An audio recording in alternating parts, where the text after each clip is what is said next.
Buon pomeriggio amici appassionati di futsal, le immagini che vedete vi arrivano in diretta da Usini, noi qui per raccontarvi Athena Sassari contro Città di Falconara, un quasi testa coda che vale per la 18ª giornata del campionato di Serie A femminile di futsal.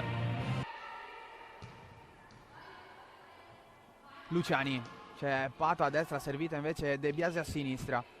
Controlla col destro ancora De Biasi, un po' di spazio, la palla rimane lì e alla fine, per forza di cose, prima o poi arriva il gol di Marta, segnato Città di Falconara, passa avanti, squadra ospite.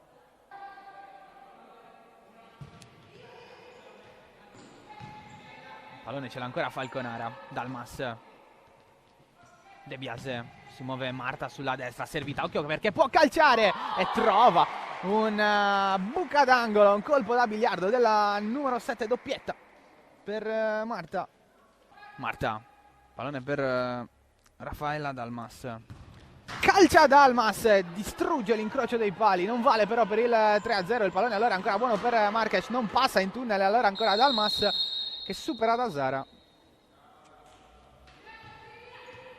Chiaro, fallo della numero 4 già battuto con Marta che calcia e trova il terzo gol della sua partita, il terzo gol di Falconara, Città di Falconara 3, Athena Sassari 0. Silvia Praticò, quindi Praticò contro Desiree Russo.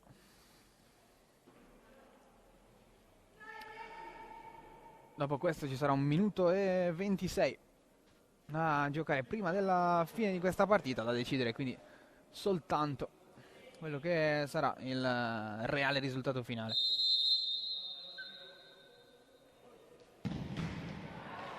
Botta centrale parata alla grande da Russo.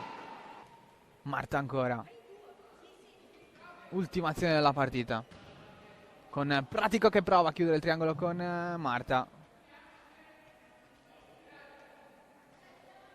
Nulla da fare però, 7 secondi prima della sirena finale. Alla ricerca di Will, questo lancio da parte di Marques, non c'è più tempo però, vince Città di Falconara, lo fa con il punteggio di 3-0, una tripletta di Marta, basta e avanza per avere la meglio della penultima della classe Athena Sassari.